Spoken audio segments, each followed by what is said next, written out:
Hey Queens, welcome back to my channel.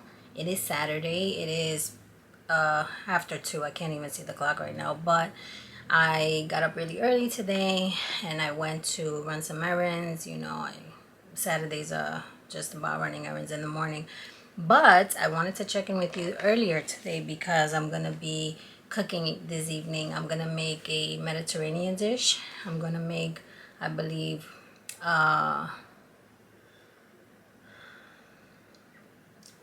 chicken legs marinated in Mediterranean sauce. So I'm gonna make that with some turmeric rice and some oven roasted vegetables.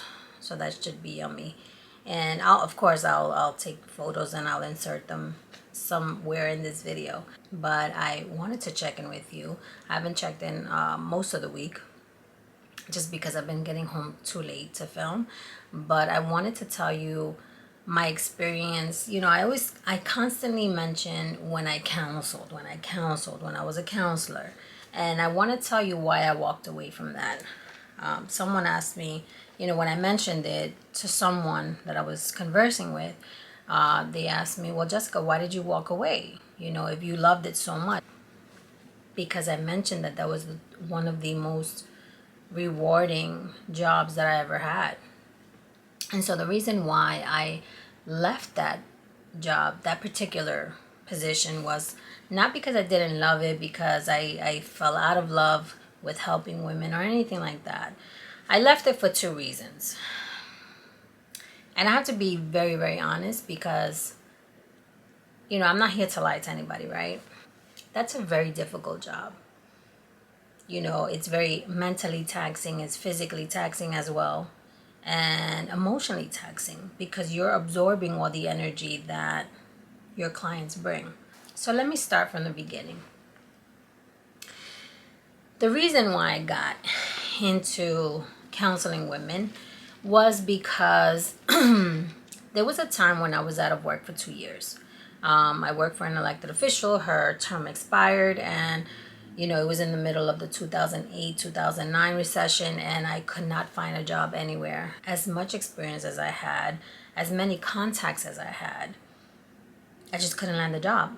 And so for 2 years, I would pray. And people say God's timing is everything. And I completely agree with that. So for 2 years, I couldn't find a job. I would go online, look for work on, all these different platforms, submit my resume. I would even get called for interviews, but for some reason, they wouldn't call me back or I wouldn't be hired. So, I just kept praying. I kept putting it in God's hands. God, what do you want me to do? Because I was at a time, I was in school. I went back to school for my graduate degree. So I was doing my internship, helping a non-for-profit on housing issues and things like that, which I was an expert in because that's what my previous job was about, was advocating for residents of New York City. And so I also already knew about housing issues and tenant rights, but that was not my passion. So I kept praying and praying and praying. I started volunteering I started to volunteer at a church, at a local church, where the pastor was also an immigration lawyer. And he asked me, Jessica, would you like to translate some documents for me? Most of my clients are refugees, and they are victims of, not domestic violence, is another. They're intimidated victims. And so they fled their country to come here, and we need to translate their testimonies. And I was like, yes, absolutely, I'll do that. So I would report to his office twice a week, and I would translate the documents for him. He would interview the clients, the testimony would go on paper, and I would translate those documents. And I found that so fascinating. So as I continued to volunteer, not getting paid by anyone, I kept praying and praying and praying and praying because I was miserable. I had no income. I had no prospective employers knocking at my door. And yeah, I was in school. Yes, I was volunteering and I was helping in some way, but I had no income. And so I felt terrible not to be able to contribute to my household. So anyway, one day I said, you know what, I'm not going to study at home. I'm going to go to Barnes and Nobles. So I don't know if you still have a Barnes and Nobles in your city, but in New York, I think we have like maybe two. So I went to the one on 14th Street in Union Square. And I'm walking around, right? And before I got to the top floor where Starbucks is, because that's where I used to like to read, I went through the first floor and I was just perusing. And as you walk in, you see all the new releases, the nonfiction, autobiographies, and that's really what I gravitate to. So all of a sudden, I see this book, and and I'm sorry I don't have it anymore. Actually, I got damaged, so I can't show you what it looks like, but I'll try to find it online and I'll insert a picture here or I'll link it down below. So I saw this book with some crosses and some names. But what caught my attention was the author of the book. And when I looked, the name said Teresa Rodriguez. And Teresa Rodriguez, she's a journalist and she used to work with Univision. She is such a brilliant mind. And so when I saw her name on the book, I said, let me pick it up. So I picked it up. Now, mind you, I've been praying, right? I've been praying all these months. God, please, open a door for me. Tell me what you want me to do. Tell me what my calling is. So I picked up the book. I read the back. And it sounded very interesting. And it really was about the femicide in Mexico, in a particular town called Juarez. So the title of the book is Las Hijas de Juarez, or The Daughters of Juarez. And these are the young women who have been deemed kidnapped, they've disappeared. Some have been found, some have still not been found. And the ones who have been found were found strangled. After their autopsy was performed, they found that they were sexually abused. And so the book is very heavy. And I said, you know what, I'm going to pick it up. And I purchased it. Something in my heart told me, you need to read this. So I picked it up and I purchased it. After I paid for the book, I took it upstairs to the 3rd floor and started sipping on my Starbucks. And I couldn't put the book down. When I tell you this book I had a love and hate relationship with this book. And I know I'm making this story long, but there's a point.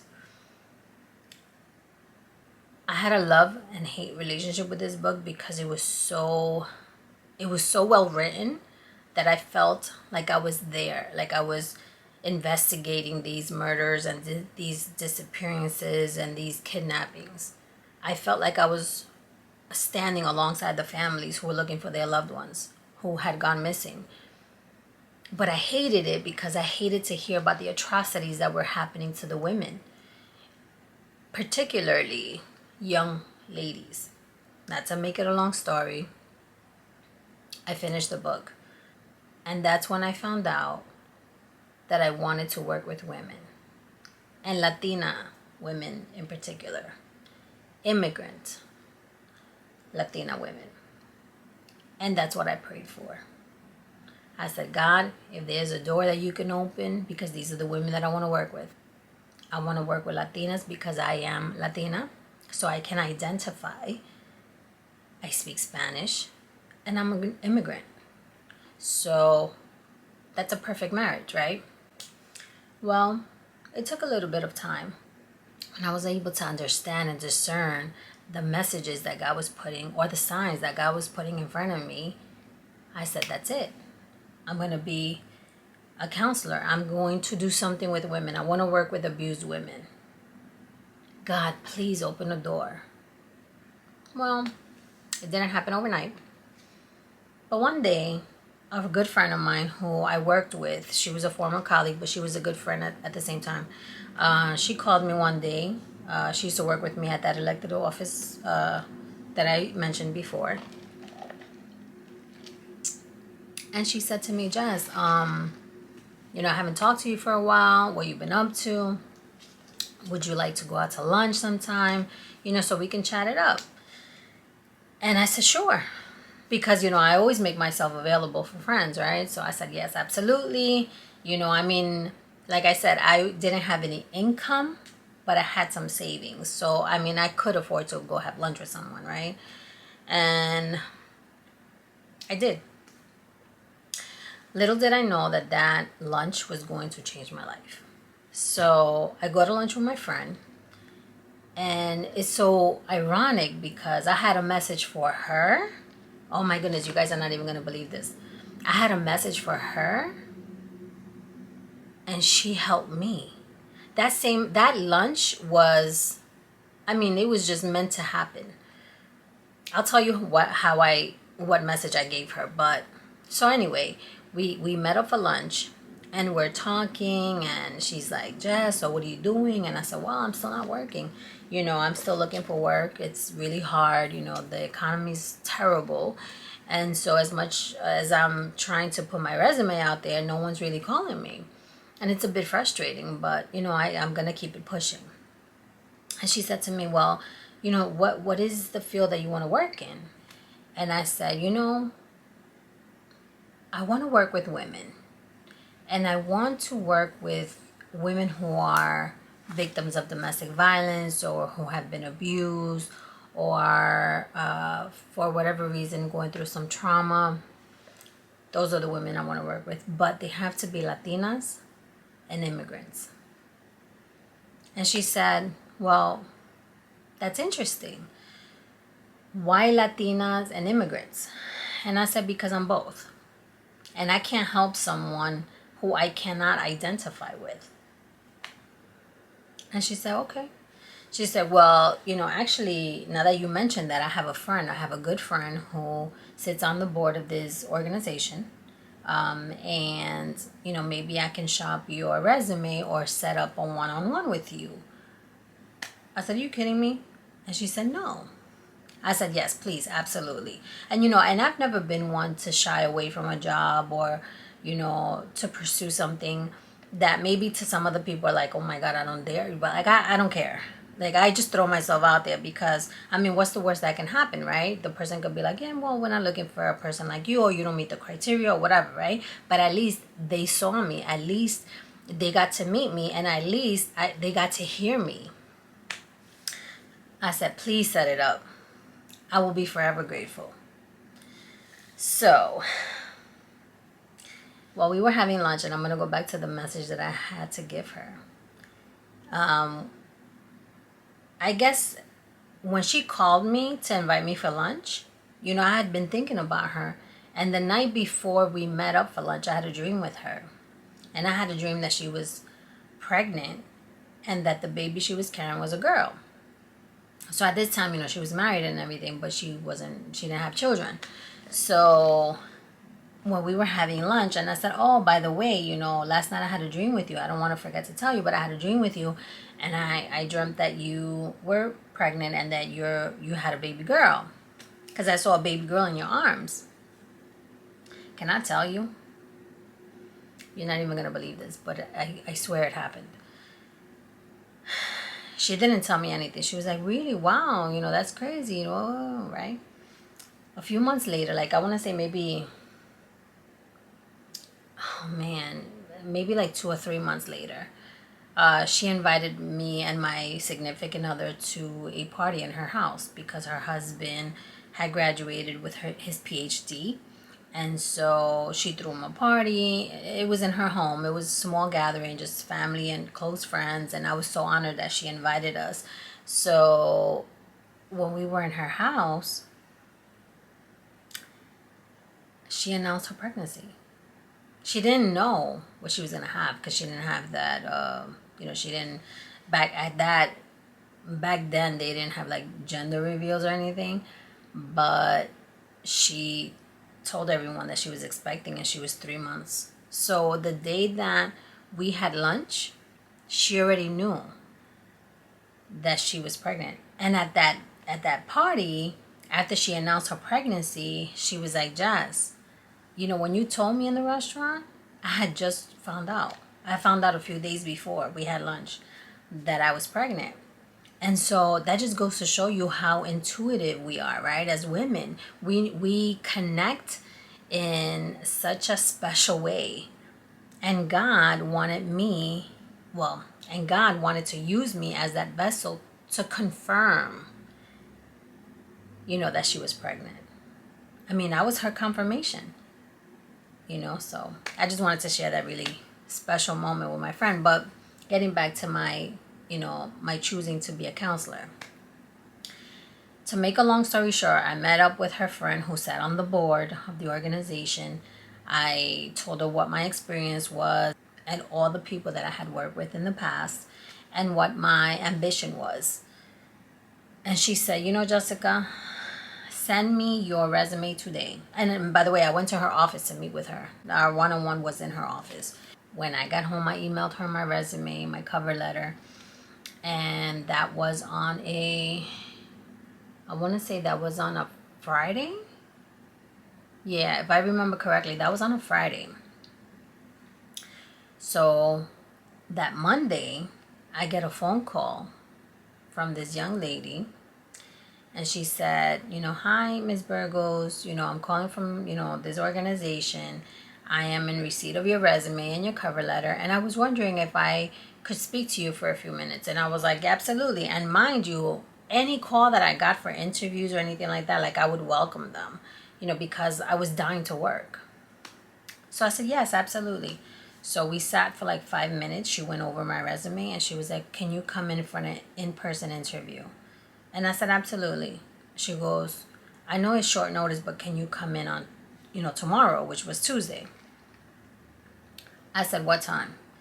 She gave me the time. She gave me the address. And obviously it was an undisclosed location because that's where they would counsel women.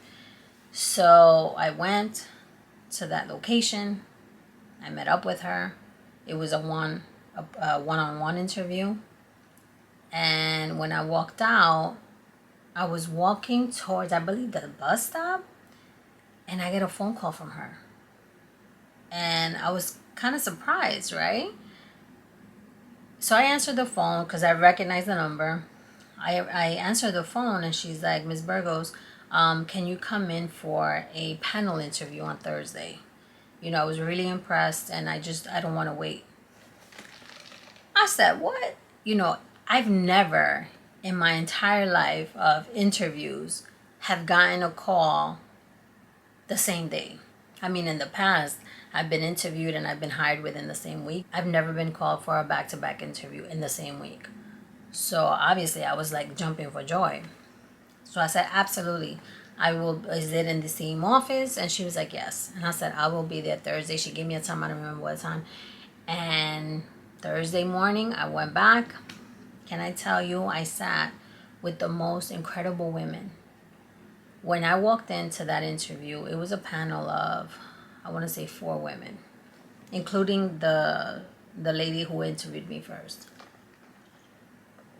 who I later found out was a supervisor.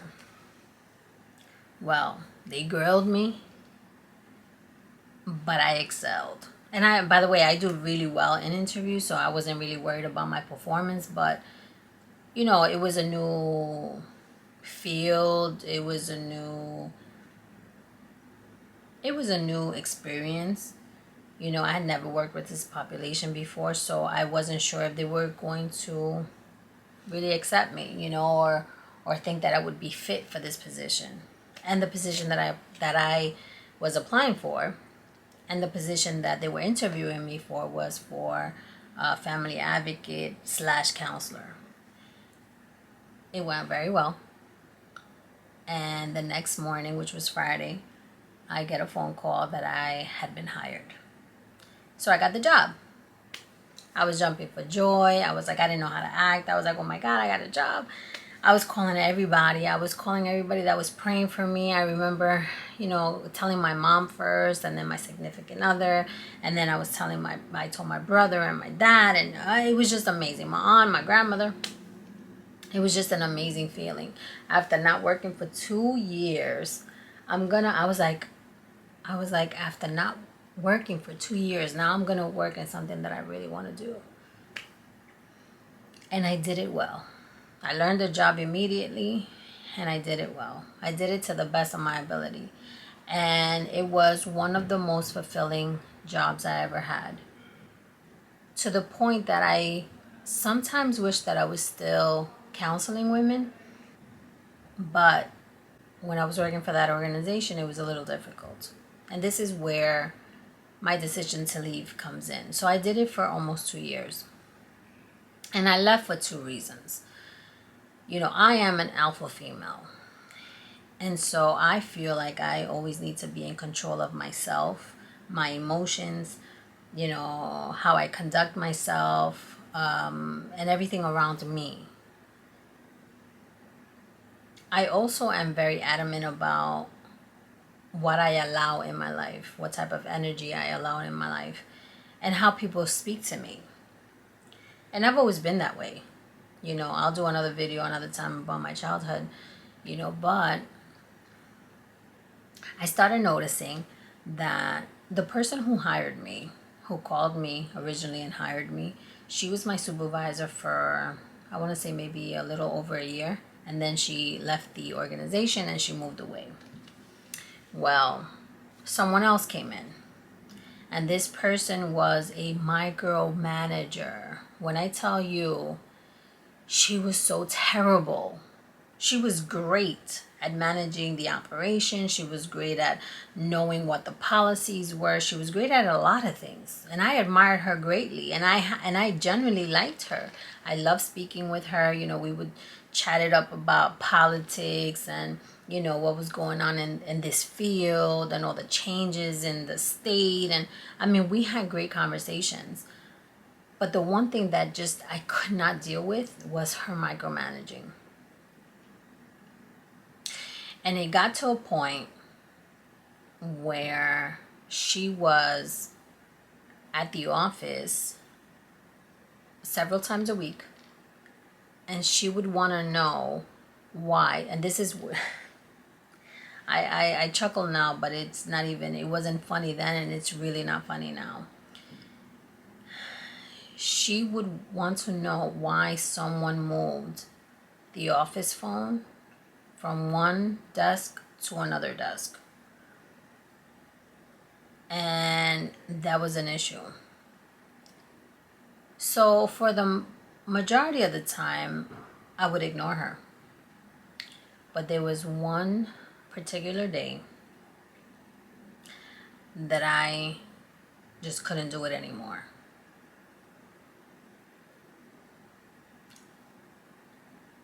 And I had to tell her about it.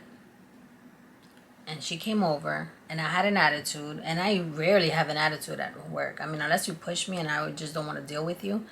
But she was trying to talk to me and stuff, and I was just not really feeling her, so I would stay away from her. And I remember she came up to me and she was like, "What's the problem?" And I said, "You're the problem." And no one had ever spoken to her like that before. My colleagues, they would complain about her, and they would say, she's so mean and she's such a micromanager. She's too much. People in other sites have complained, in other offices have complained about her, but, she just gets away with it. Well, guess what? She ran into the wrong one, because I'll tell you what happened. She came around my cubicle and she was like, "Well, what's the problem?" With an attitude. We are working for an organization that should be empowering women, right? And here she is trying to micromanage the same counselors that need to be in the right frame of mind to be able to counsel the women. She comes around my cubicle and she's like, "Well, what's the problem, Jessica?" With her, confrontational. I said, "You know what? You're the problem." And she said, "How dare you talk to me like that?" And I said, "No, how dare you talk to us like this? You're such a micromanager that you make it difficult to be able to enjoy coming to work. Instead of applauding us, instead of supporting us, you come to this office and you micromanage every little thing that we do. Everything is a problem for you. And I can't work under these conditions. I'm letting you know right now."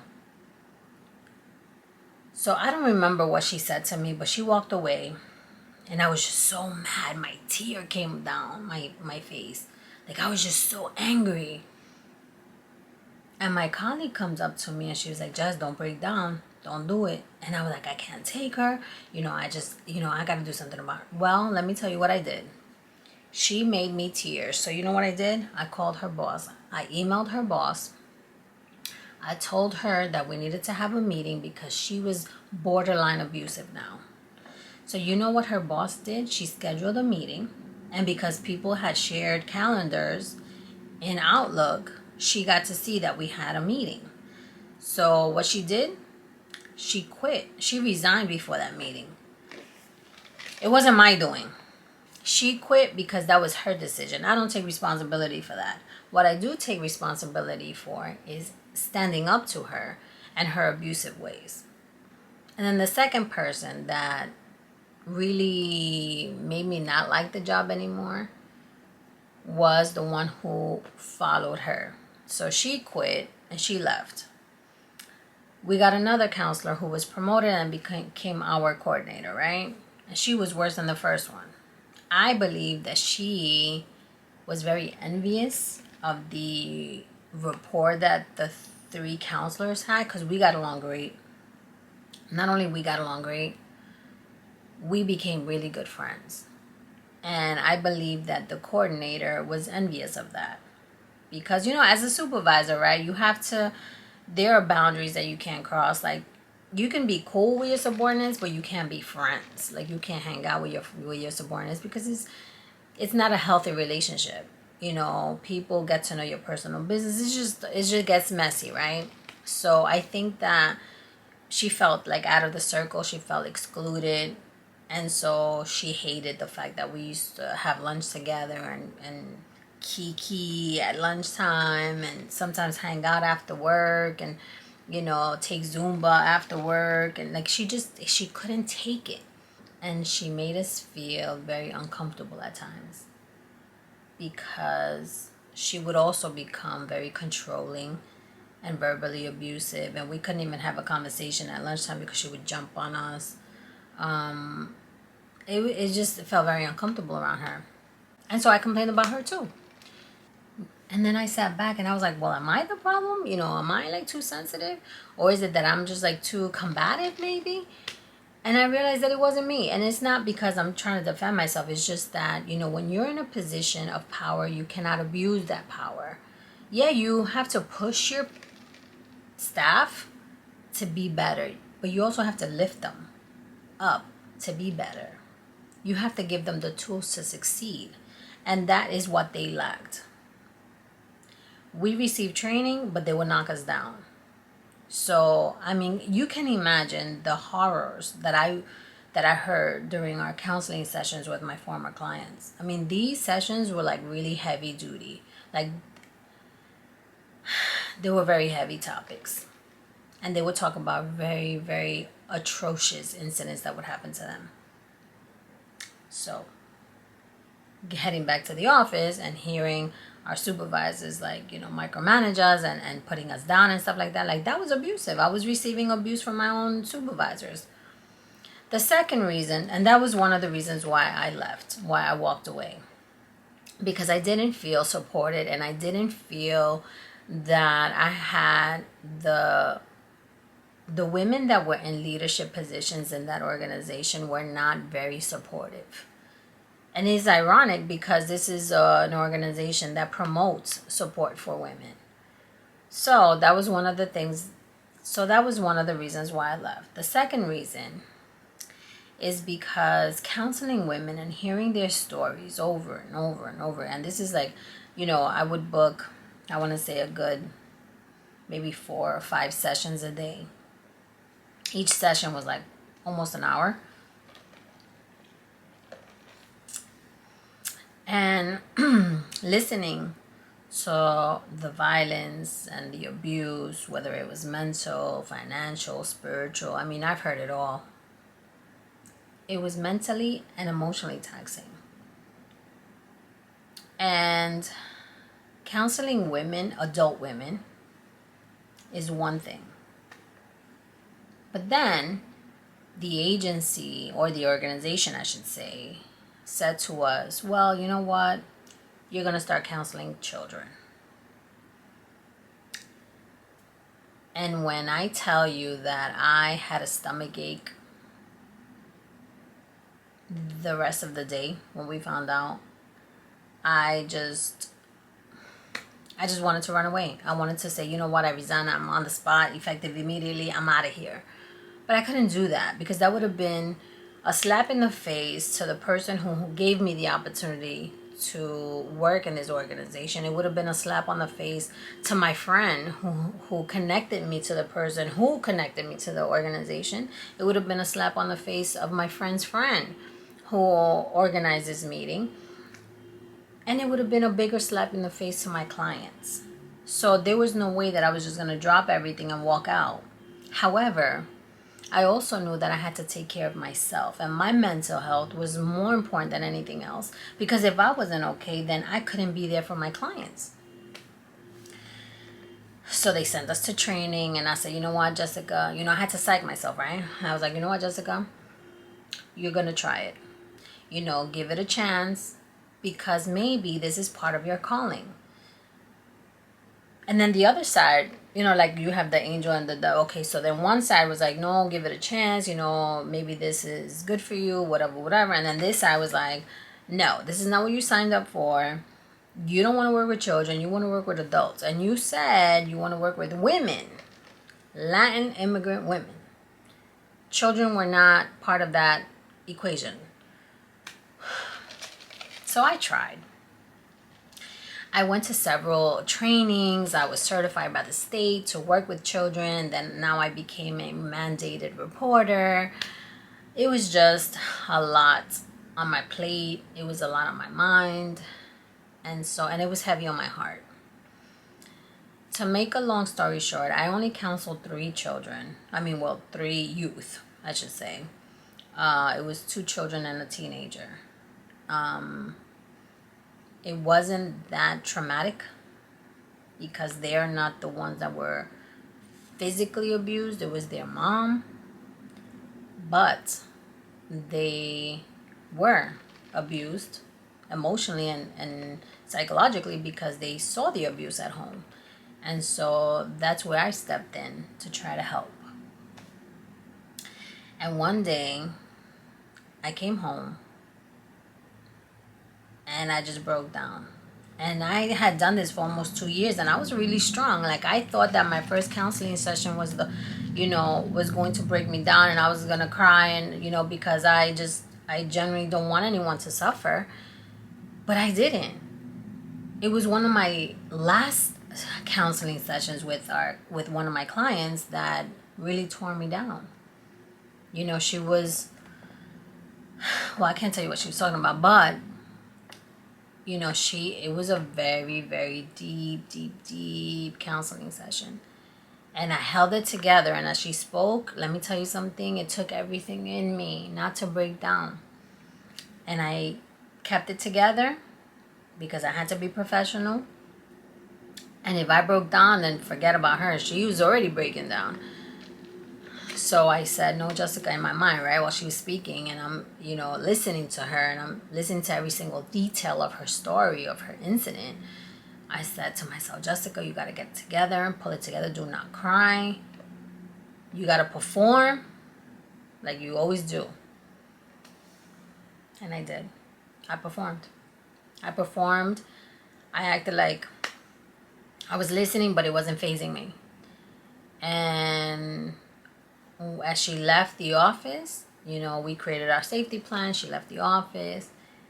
And when I came back down to the office, to my cubicle, I also had to perform because I didn't want to break down in front of my colleagues. I didn't want to seem like a weak counselor that couldn't handle the job. And I said, nope, I got to get it together. Nope. Let me focus on my work, and I stayed busy throughout the day. And the reason why I say throughout the day was because I believe that, if I remember correctly, that was like my first counseling session of that day. And so I don't know, maybe I woke up sensitive. Every day is not the same, right? So some days, we wake up and we're okay, and then some days we wake up and we're a little bit more sensitive to things. Maybe that's what happened to me that day. And so I kept it together all day. But when I got home and I turned the key to my door, it was like waterworks. When I tell you that I just opened the door and I was like, and I felt like, you know, I know why I started crying when I walked in through this door, because I felt like I was in my safe space, right? My home is my sanctuary. My home is my safe space. Is where my loved ones are with me, where I know that nothing's gonna happen to me, where I can cry and I'm not gonna be judged. And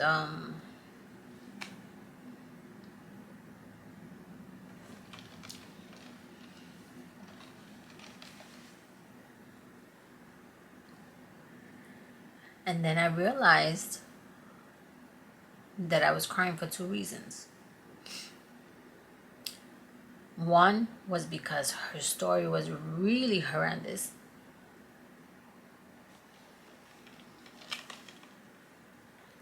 And two, because she had to go back to that space where it wasn't safe.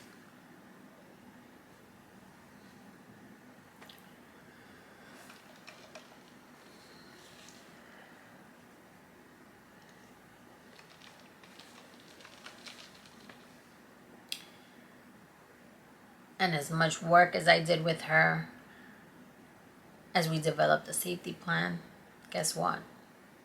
I realized that I couldn't keep her safe because I wasn't going to be with her 24/7. She doesn't walk around with security guards. She doesn't walk around with security detail like some elected officials. She walks alone on the street. She goes home to her abuser. That's what was going through my mind, and that's why I was having such a difficult time.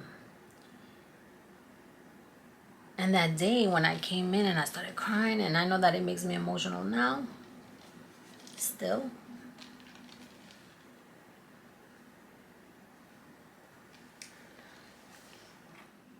Sorry, I ran out of battery, but I wanted to finish this chat with you and just conclude my story of why I chose to walk away from counseling. So and you know what is interesting? God works in funny ways, because he's just so awesome. Because, I had a little breakdown when I was telling you about my client that, her situation made me cry. And when I got home, I realized that this is my sanctuary and this is a safe space for me. And, and unfortunately she didn't have that. And, as I'm tearing, I get my screen started blinking saying that the battery had exhausted. So I had a few moments to gather myself. But let me tell you, it's so hot in New York. I had to put my hair up and everything. So getting back to, those moments,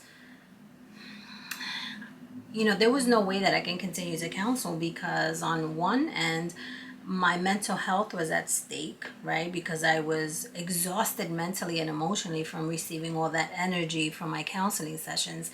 And I had to take a step back and realize that, Jessica, you have to take care of yourself, because if you don't, you're not going to be good for anyone. And then also I had to also think to myself, here I am, so ironic that I am counseling women and trying to empower them, while they are in abusive relationships. But here I am with my direct supervisory team, and they are making me feel abused.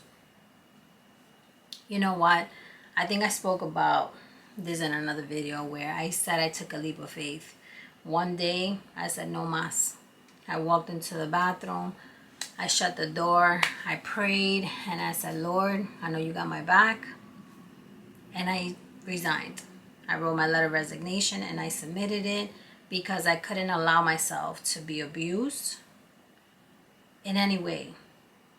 And I also felt impotent right? Because getting back to my clients, yes, I was providing counseling services. They were able to vent, they were able to create a safety plan for themselves and their children, but who was taking care of me?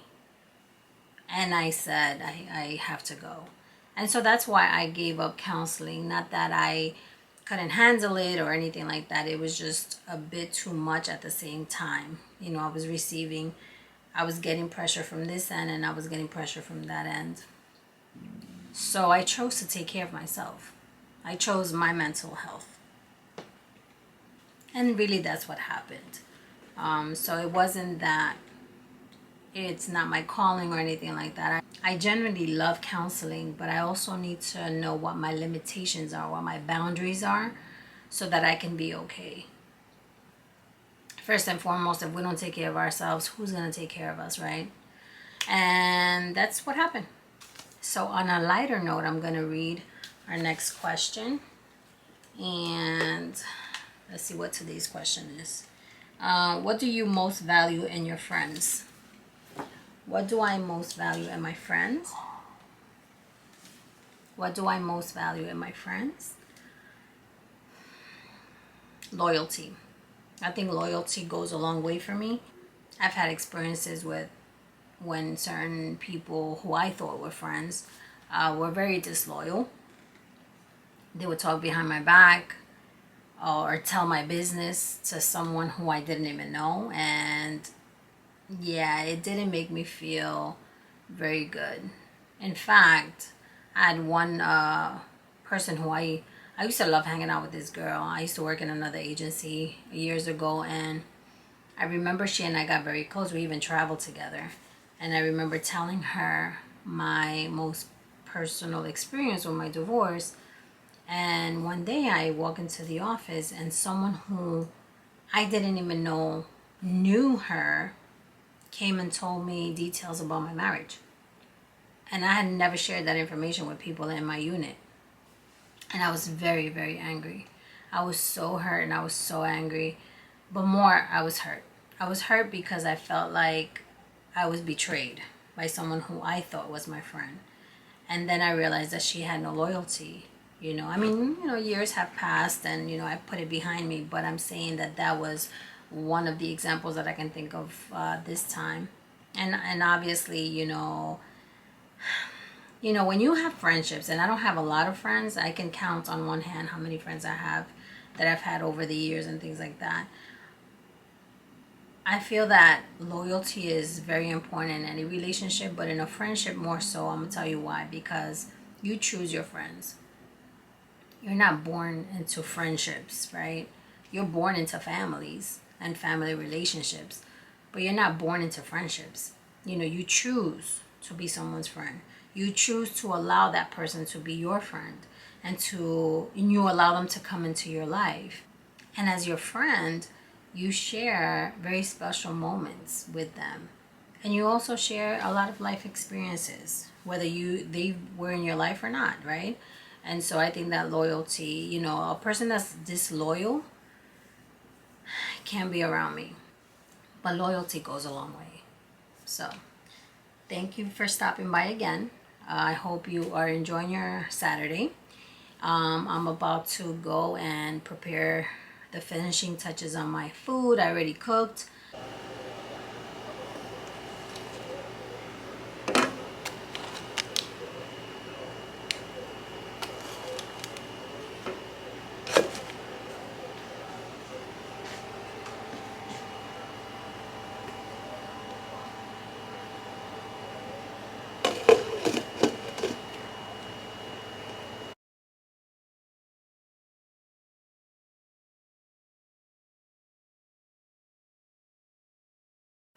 If you like this video, please like, share, and subscribe.